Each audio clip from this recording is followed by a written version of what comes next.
आपके साथ गुंजन दीक्षित, उत्तराखंड प्राइम आप देख रहे हैं। तमाम खबरों पर बात करेंगे, लेकिन रूस यूक्रेन युद्ध को लेकर एक बड़ी खबर मिल रही है, उसका रुख कर लेते हैं। यूक्रेन में 2 जगह पर सीज फायर हुआ है। मारिउपोल और वोल्नोवाखा में सीज फायर हुआ है। रूस ने ग्रीन कॉरिडोर के लिए सीज फायर का ऐलान भी कर दिया है। युद्ध में फंसे लोगों को निकालने के लिए ग्रीन कॉरिडोर दिया गया है। भारतीय समय के मुताबिक सुबह 11:30 बजे से सीज फायर लगातार जारी है। ये बड़ी जानकारी आपको दे दें, जहां पर यूक्रेन में 2 जगह पर सीज फायर किया गया है, जिसमें कि मारिउपोल है और वोल्नोवाखा में सीज फायर हुआ है। ग्रीन कॉरिडोर के लिए सीज फायर किया गया है। और ज्यादा जानकारी ले लेते हैं अविनाश तिवारी से। अविनाश, क्या अपडेट? अगर बात करें तो यूक्रेन के अंदर अभी भी कई सारे देशों के नागरिक फंसे हुए हैं, चाहे भारतीय बच्चों की बात करें, चाहे अन्य देशों की बात करें। तमाम सारे ऐसे नागरिक हैं जो लगातार यूक्रेन के अलग अलग शहरों में फंसे हुए हैं। उन्हीं के चलते इस तरीके के सीज फायर का डिसीजन लिया गया है। आज शाम को 5 बजे तक वहाँ पे सीज फायर रहेगा, जिससे कि जो तमाम सारे नागरिक फंसे हुए हैं वो वहाँ से निकलकर बॉर्डर एरिया में पहुंच सके और फिर बॉर्डर एरिया के जरिए जो तमाम सारे देश है उसके जरिए अपने देश पहुंच सके। तो जो 2 शहरों का आपने नाम लिया, खासतौर से अगर बात करें तो मारिउपोल और वोल्नोवाखा, ये 2 ऐसे शहर है जहाँ आज पूरी तरीके से सीज फायर रहेगा। 5 बजे तक शाम को सभी लोग जो वहाँ पे अन्य देशों के फंसे उनको जल्द से जल्द निकलने के लिए तमाम सारी जो दूतावास है उन्होंने एडवाइजरी जारी कर दी है। अब एडवाइजरी जारी होने के बाद तमाम सारे जो छात्र है, तमाम सारे जो नागरिक है अन्य देशों के, वो इन दोनों शहर से निकल रहे हैं और शाम को 5 बजे तक यहाँ पे रूस या यूक्रेन किसी भी तरीके से कोई गोलीबारी नहीं करेगा। ठीक है अविनाश, बहुत बहुत शुक्रिया आपका जानकारी के लिए। चलिए खबरों में आगे बढ़ते हैं। आज दिल्ली के दौरे पर सीएम पुष्कर सिंह धामी रहने वाले हैं। यूक्रेन से लौटने वाले छात्रों से मुलाकात करेंगे। सीएम धामी ने उत्तराखंड सदन में मुलाकात भी की है। ये बड़ी खबर आपको बता दें, क्योंकि उत्तराखंड के बड़ी संख्या में छात्र यूक्रेन में पढ़ाई करने के लिए गए हुए थे, उनको लगातार वापस बुलाया जा रहा है। यूक्रेन से जो लौटने वाले छात्र हैं उनसे मुलाकात पुष्कर सिंह धामी ने की है। दिल्ली के दौरे पर है। सीएम धामी ने उत्तराखंड सदन में भी मुलाकात की है। पुष्कर सिंह धामी हमारे साथ मौजूद हैं। यूक्रेन से जिस तरीके से छात्र वापस ला जा रहे हैं, किस तरीके से उत्तराखंड सरकार फैसिलिटेट कर रही है और कितने छात्र वापस आए जानेंगे। सर, अब तक कुल कितने छात्र वापस आ चुके हैं आपके उत्तराखंड में? उत्तराखंड के अभी तक 160 छात्र वापस आ गए हैं और कुछ अभी आने वाले हैं। 287 लोगों के नाम हमारे पास हैं जिनको वापस आना है। जल्दी से जल्दी सभी के प्रयास के लिए, सभी के सकुशल वापसी के लिए हमारे यहाँ का जो रेजिडेंस कमिश्नर है, हम विदेश मंत्रालय के संपर्क में हैं। लगातार हमारी कोशिश है कि सभी सकुशल घर पहुँचें, जल्दी से जल्दी आएँ। सर, आपने भी अधिकारियों के साथ बैठक की है, एक दौर की पहले भी बैठक कर चुके हैं। क्या कुछ स्पष्ट निर्देश आपकी तरफ से दिए गए हैं? जितने भी हमारे जो छात्र बाहर हैं उन सभी को सकुशल वापस लाया जाए, उसके लिए एक हमने विशेष अधिकारी भी यहाँ पर नियुक्त किए हैं शासन से, उत्तराखंड शासन से, और साथ में जो हमारा स्थानीय आयुक्त कार्यालय है उसके सभी अधिकारीगण, यहाँ के सारे लोग यहाँ पर लगे हुए हैं और सभी को यहाँ पर सकुशल घर पहुँचाया जाए, यहाँ लाया जाए। यहाँ से जिस प्रकार की भी जैसी भी व्यवस्था बन रही है सभी को उनके घरों तक भेज रहे हैं। सर, जो छात्र अभी भी फंसे हुए हैं उनको लेकर किस तरीके से विदेश मंत्रालय के साथ आप लोग कोऑर्डिनेट कर रहे हैं? नहीं, उनके लिए लगातार हमारा प्रयास है, हम लगातार संपर्क कर रहे हैं। मैंने जो केंद्रीय मंत्री जो इस अभियान में लगे हुए हैं उनसे भी मैंने बात की है और उनको भी जो डिटेल हमारे पास आ रही है हम उनसे भी शेयर कर रहे हैं और सभी से अनुरोध है कि जल्दी से जल्दी उनको करा जाए वापस के लिए।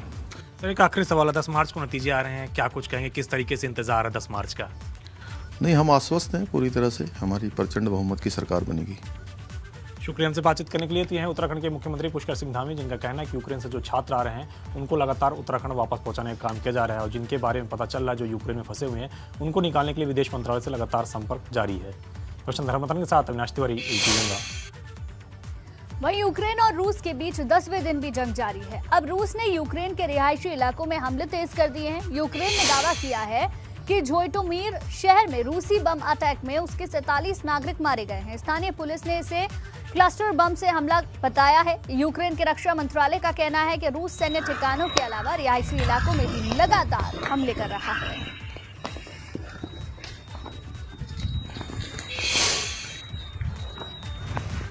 और चलिए अब आपको यूक्रेन रूस जंग से जुड़ा ताजा अपडेट बताते हैं। रूस का एक रॉकेट कीव में राष्ट्रपति भवन के बाहर गिरा है। यूक्रेन के मारिउपोल शहर के रेजिडेंशियल अपार्टमेंट पर भी मिसाइल दागी गई है। ये अपडेट है। फ्रांस ने यूक्रेन के न्यूक्लियर प्लांट पर रूसी हमले की निंदा भी की है। रूस ने फेसबुक और ट्विटर पर बैन लगा दिया है। न्यूक्लियर प्लांट पर हमले को लेकर यूएन ने इमरजेंसी मीटिंग भी बुलाई है। इसमें रूसी एम्बेसडर ने कहा है कि एटी प्लांट पूरी तरह काम कर रहा है और वहां रूस की कोई दखलंदाजी नहीं हुई है। यूक्रेन ने दावा किया है कि जाइटोमिर शहर में रूसी बम अटैक में उसके 47 नागरिक मारे गए हैं। रूस सैन्य ठिकानों के अलावा रिहायशी इलाकों में भी लगातार हमले कर रहा है। इसके अलावा यूक्रेन के राष्ट्रपति ने यूरोपीय नेताओं से रूस को रोकने में मदद की भी अपील की है। इसके साथ साथ ये तमाम अपडेट हम आपको बता रहे हैं यूक्रेन जंग से जुड़ा हुआ। वहीं यूक्रेन में रूसी सैनिकों का विरोध भी लगातार हो रहा है। ऐसी ही एक तस्वीर यूक्रेन के खेरसोन से सामने आई, जहां पर यूक्रेन के नागरिकों ने रूसी सैनिकों का रास्ता रोक लिया और हंगामा करने लगे। रूस के सैनिकों की गाड़ी जैसे ही रोड से गुजरने लगी, यूक्रेन के कुछ लोग वहां पहुंच गए और सैनिकों का रास्ता रोक लिया। अब देखिए, इस दौरान की कुछ तस्वीरें भी आपको दिखा रहे हैं। रूस सैनिकों का किस तरीके से विरोध सामने आया है, विरोध किया गया है, ये नजर आ रहा है।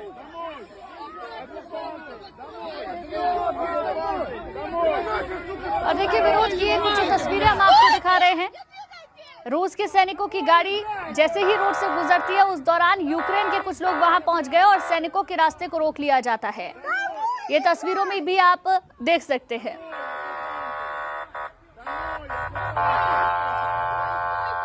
तो देखिए, और किस तरीके से ये जो गाड़ी है आगे बढ़ती हुई नजर आ रही है इन तस्वीरों में।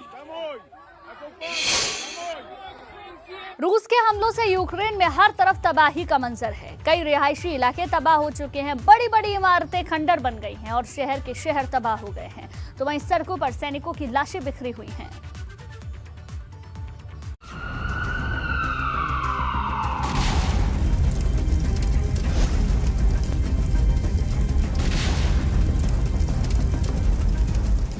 रूस की सेना के बमों की बरसात झेल रहे यूक्रेन के कई शहर तबाह हो चुके हैं। रूस के कहर की गवाही ये तस्वीरें खुद ब खुद दे रही है। इस तस्वीर को देखिए, इन इमारतों की हालत क्या हो गई है। मिसाइल के हमले से इमारत तबाह हो गई है।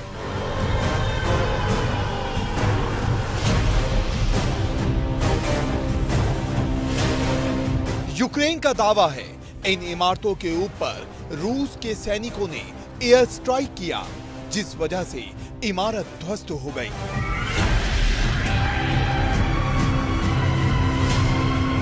इमारत से अभी भी आग की लपटें उठ रही है, तो वहीं इसके पास की ही दूसरी इमारत से धुआं उठता नजर आ रहा है।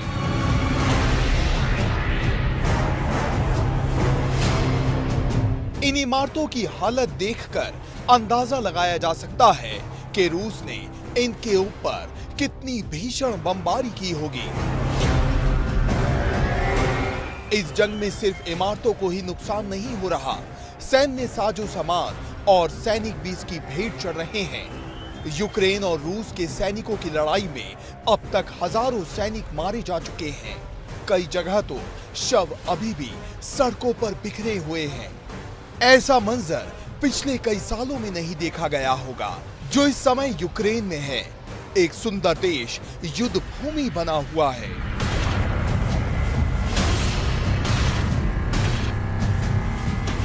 यूक्रेन जंग की आग में जल रहा है।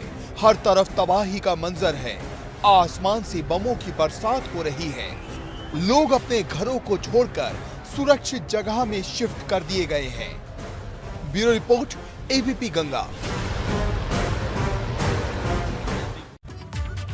वहीं रूस और यूक्रेन के बीच चल रही जंग में दुनिया का बड़ा विमान AN-225 भी तबाह हो गया। इस पर रूस ने बम गिराए थे।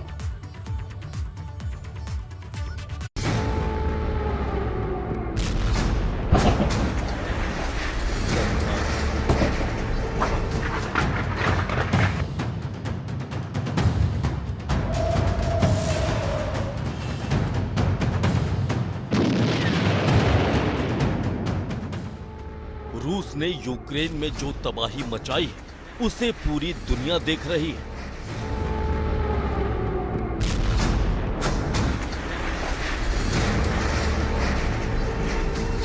रूस की बमबारी में दुनिया का सबसे बड़ा और यूक्रेन की शान AN-225 विमान मारिया तबाह हो गया।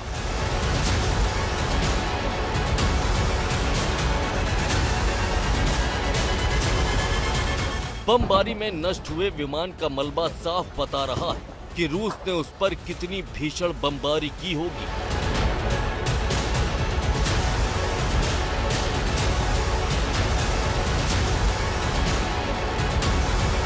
इस विमान को 1980 में कीव की एंटोनोव डिजाइन ब्यूरो कंपनी ने तैयार किया था।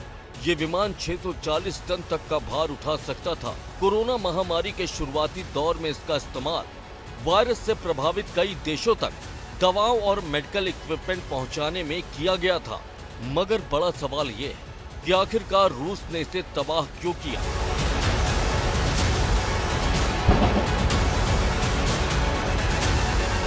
दरअसल रूस यूक्रेन के उस हर ठिकाने को तबाह करने में जुटा है जो उसके लिए मजबूती बन सकते हैं। इसीलिए रूस यूक्रेन के सैन्य ठिकानों को बर्बाद करने में जुटा हुआ है। Bureau report, ABP Ganga. वहीं टिहरी गढ़वाल के बोराड़ी के रहने वाले मनीष राणा की यूक्रेन से घर वापसी हो चुकी है। मनीष खार्किव में एमबीबीएस की पढ़ाई के लिए गया था। मनीष युद्ध के समय कई दिन तक खार्किव में फंसा रहा। अब ऑपरेशन गंगा के तहत मनीष की घर वापसी हुई है। मनीष सुरक्षित घर पहुंचा तो घर वालों ने राहत की सांस ली। उत्तराखंड में विधानसभा चुनाव की मतगणना से पहले कांग्रेस ने एक बार फिर से पोस्टल बैलेट को लेकर सवाल खड़े किए हैं। नेता प्रतिपक्ष प्रीतम सिंह ने भी आशंका जताई है कि पोस्टल बैलेट में कई तरह की गड़बड़ियां की जा रही हैं। प्रीतम सिंह का आरोप है कि सरकार की नीयत ही सही नहीं है। कांग्रेस कह रही है कि अब मतगणना के दिन जिन टेबल पर सर्विस और पोस्टल बैलेट से पड़े वोटों की काउंटिंग की जाएगी, उन पर वो नजर रखेगी। ये स्वाभाविक बात है भाई, अगर सरकार की नीयत सही ना हो और जो चीज़ें उभर कर के सामने आ रही है, आपने देखा होगा कि एक ही व्यक्ति आर्मी में जो है पोस्टल बैलेट पे जो है क्या नाम वोटिंग कर रहा था, तो गंभीर विषय नहीं है। तो इसलिए स्वाभाविक बात है कि हमारे साथी जो है वहाँ देख रहे हैं तमाम चीज़ों को, प्रयास कर रहे हैं इस बात का कि भाई जो सत्ता में बैठे हुए लोग हैं वो लोकतंत्र की हत्या करने पर उतारू हैं, तो हम लोकतंत्र को मजबूत करने के लिए सब कार्य कर रहे हैं। हर तरह से जांचने परखने की जो प्रक्रिया है वो महत्वपूर्ण है। इसलिए हमारे जो मतगणना स्थल में जाने वाले लोग हैं जो पोस्टल बैलेट की टेबल पर बैठेंगे, उनको विशेष रूप से यहाँ से ये हिदायत जारी करेंगे कि उन पोस्टल बैलेटों को कैसे जांचा जाए, जो कि तमाम आपने देखा होगा कि कितनी शंकाएं बाज़ार में तैर रही हैं, कोई वीडियो बाज़ार में तैर रहे हैं। हमारे पास ऐसे भी प्रमाण है कि जो लोग रिटायर होकर घर आए हुए हैं वो उनके भी वोट पोस्टल वोट वहाँ जा रखे हैं। और चलिए सीधे भदोही का रुख करेंगे क्योंकि योगी आदित्यनाथ वहां पर पहुंचे हैं। जी का हाथी खा जाता था और गरीब को कुछ नहीं मिलता था। आज तो गरीब को मकान भी मिल रहा है, आज तो गरीब को शौचालय भी मिल रहा है, आज गरीब को विद्युत का कनेक्शन भी मिल रहा है, रसोई गैस का सिलेंडर भी मिल रहा है। और हमने तय किया है 10 मार्च के बाद जब सरकार बनेगी तो भाइयों बहनों अगले 5 साल के अंदर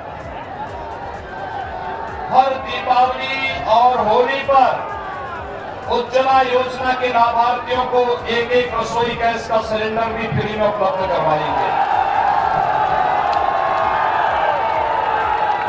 बेटी की शादी के लिए कन्यादान की राशि को अब 51,000 से बढ़ाकर के 1 लाख करेंगे। पिछले 5 साल 5 लाख नौजवानों को सरकारी नौकरी और 2 करोड़ से अधिक नौजवानों को रोजगार और स्वतः रोजगार के साथ जोड़ा गया। अगले 5 साल के लिए हर परिवार के एक सदस्य को नौकरी, रोजगार और स्वतः रोजगार के साथ जोड़ने के बड़े लक्ष्य के साथ हम कार्य कर रहे हैं। टैबलेट और स्मार्टफोन वर्तमान में प्रदेश के नौजवानों को वितरित हो रहे हैं।